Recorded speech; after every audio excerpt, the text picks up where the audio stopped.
Panorama group, जो सोचता है वो करता है। आपके अपने सपनों का आशियाना। अनुराग गुप्ता में क्या खूबी है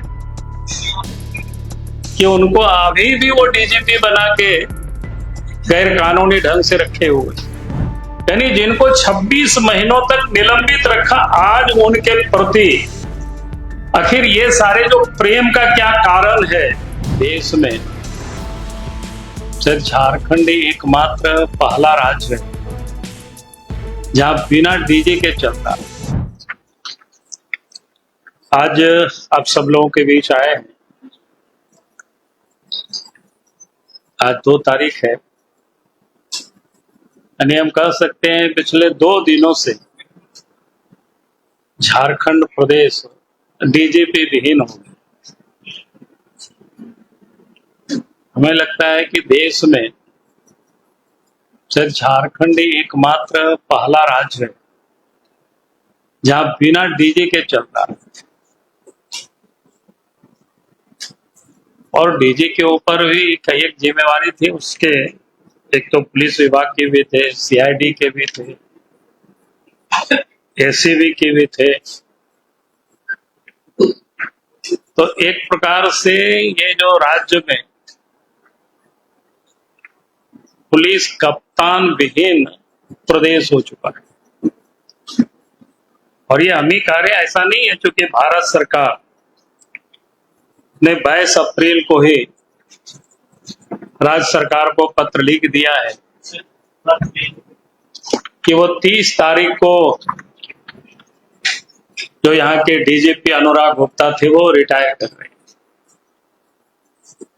और 30 के बाद 1 हो गया, आज 2 भी हो गया, लेकिन कोई नई डीजीपी यहाँ नियुक्त नहीं हुआ है। यानी डीजीपी विहीन आज जिला है। और इसलिए हमने कहा कि भाई देश में शायद एक पहला राज्य होगा इस प्रकार की, जहां राज्य में कोई डीजे नहीं, क्योंकि जिनको जिस प्रकार से उन्होंने बना करके रखा हुआ है, तो आज जो भी वो डीजे निर्णय लेंगे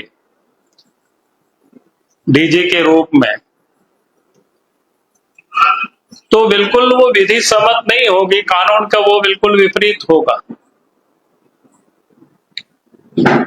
और ऐसे पदाधिकारी अगर कोई भी निर्णय लेते हैं तो आप समझ सकते हो उसका दूरगामी प्रभाव पड़ता है। उसका निर्णय कहीं से भी युक्ति संगत नहीं होगा, लीगली नहीं हो सकता, क्योंकि लीगली वो आज की तारीख में डीजी वो नहीं है। उसका स्पष्ट रूप से भारत सरकार का जो पत्र है आप सब देख सकते हैं। मैं कह रहा था कि भाई आखिर अनुराग गुप्ता में क्या खूबी है कि उनको अभी भी वो डीजीपी बना के गैर कानूनी ढंग से रखे हुए। और ये व्यक्ति के बारे में थोड़ी जानकारी लीजिए। जब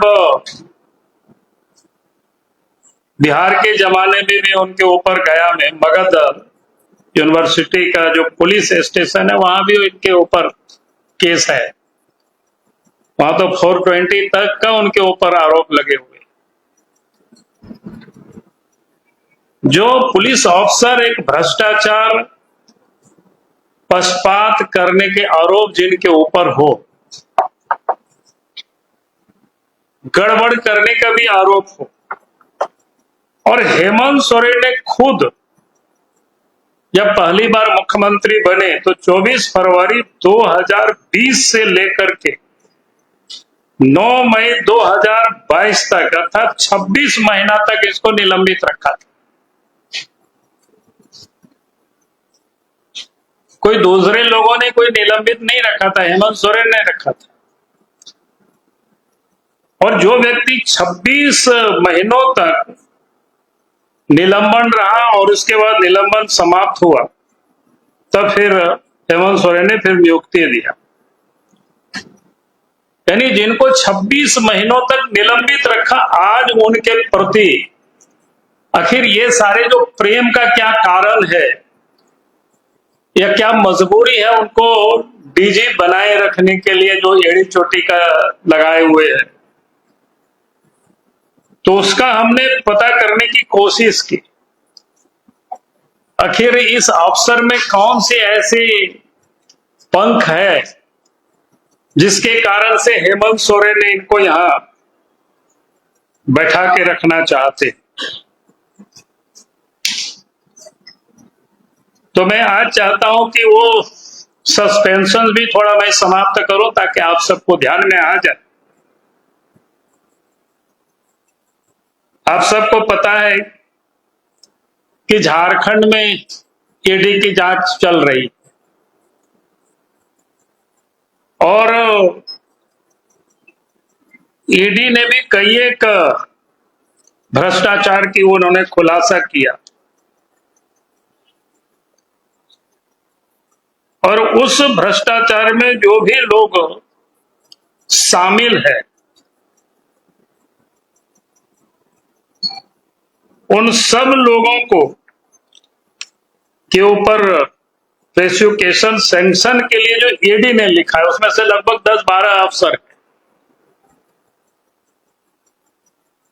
लेकिन आज तक उन सारे मामलों को रखना, आज तक सरकार ने उसका सैंक्शन नहीं दिया है, बल्कि जो ईडी के द्वारा जो गवाहें थी उन्होंने कई एक गवाहों को के ऊपर दबाव डालना, कई के ऊपर तो केस करके जेल में भी डाल दिया ताकि ये जो प्रेडिकेट ऑफेंस होते हैं कि उसको समाप्त करना, यानी जो उनके हिसाब से जो बयान नहीं देंगे फिर उनके ऊपर केस करना।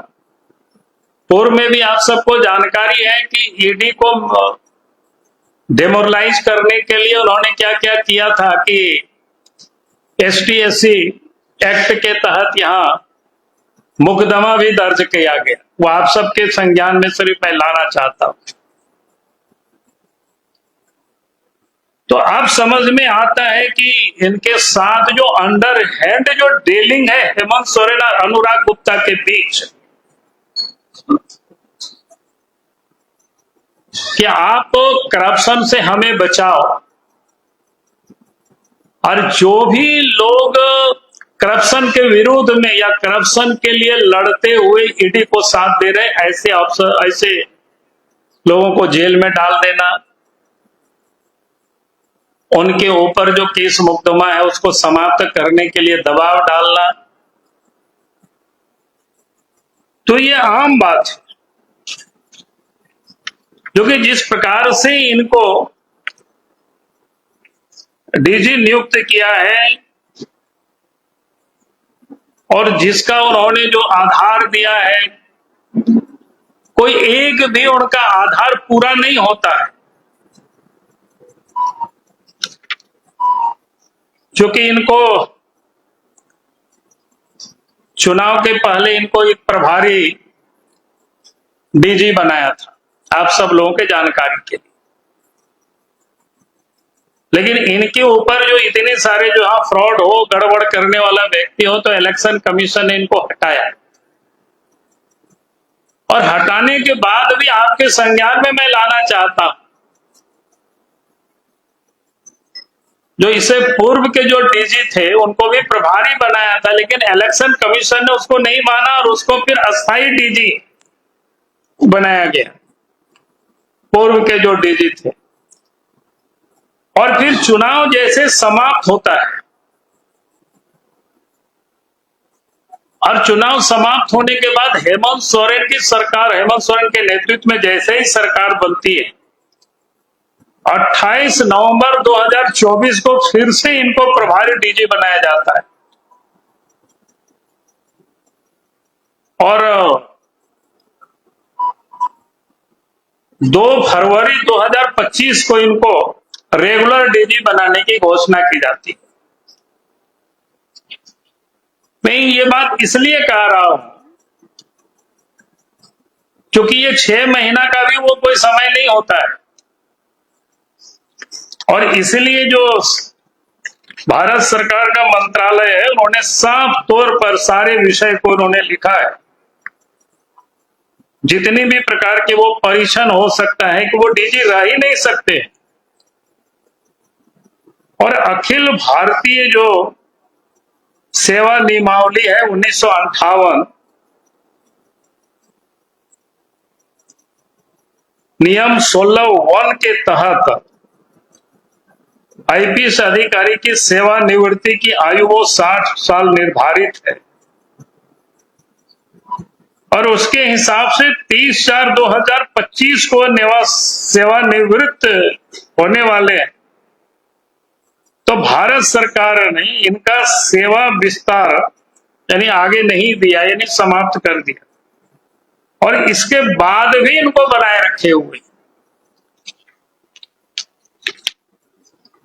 तो आप सबके संज्ञान में ये सारे विषय लाना था।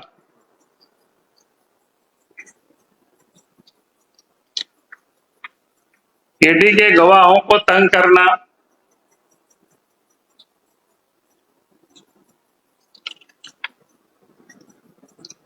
और आप सबके जानकारी के लिए कि इस प्रदेश के अंदर में जब से अनुराग गुप्ता डीजीपी बने हैं, तब से कोयला की चोरी में बेहताशा बढ़ोतरी हुई। जहां कहीं भी जाते हैं तो अलग अलग जगह के लोग बोलते हैं कि भाई यहां तो 500 ट्रक निकल रहा है, यहां तो 600 हाईवा निकल रहा है। तो जब दूसरे जगह जाते हैं बोलता है कि सर आपको तो ये पता ही नहीं है, यहां से तो इतना हाईवा निकलता है। और उसके लिए भी कई एक दलालों को लगा रखे हैं जो सार्वजनिक रूप से लोग बताते हैं। हमने ट्वीट वगैरह में नाम वाम भी डाला है, पता नहीं वो लोग कौन कौन लोग हैं, गाड़ियों से घूम करके वसूली करते हैं बड़ा प्रेम से। तो वसूली का भी वो सारे पैसा हेमंत सोरेन के जेब में भी जाता है। और तभी कोई ऐसे व्यक्ति को जिनकी सेवानिवृत्त हो गए 30 तारीख को, इसके बाद भी बनाए रखना,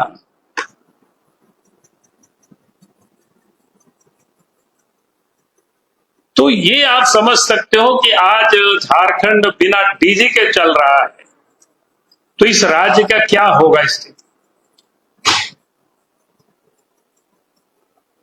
इसलिए मैं हेमंत सोरेन जी से कहूंगा कि भाई आप बिना विलंब किए आप यहां राज्य में नए डीजी को आप नियुक्त करिए, क्योंकि जब तक कोई डीजी नहीं है तो उनके निर्णय को कैसे माना जाएगा, कानूनी या लीगल है। सीआईडी के डीजी नहीं है, एसीबी के डीजी नहीं है, पुलिस के डीजी नहीं है, ये कैसे चलेगा। और हमने तो तहकीकात भी किया कि भाई देश में भी कहीं कोई ऐसी घटना है कि आज तक कोई भी इतिहास में नहीं मिला कि इस प्रकार की कहीं कोई घटना हो, जो व्यक्ति रिटायर कर गए और फिर उसको बैठाए हुए काम पर।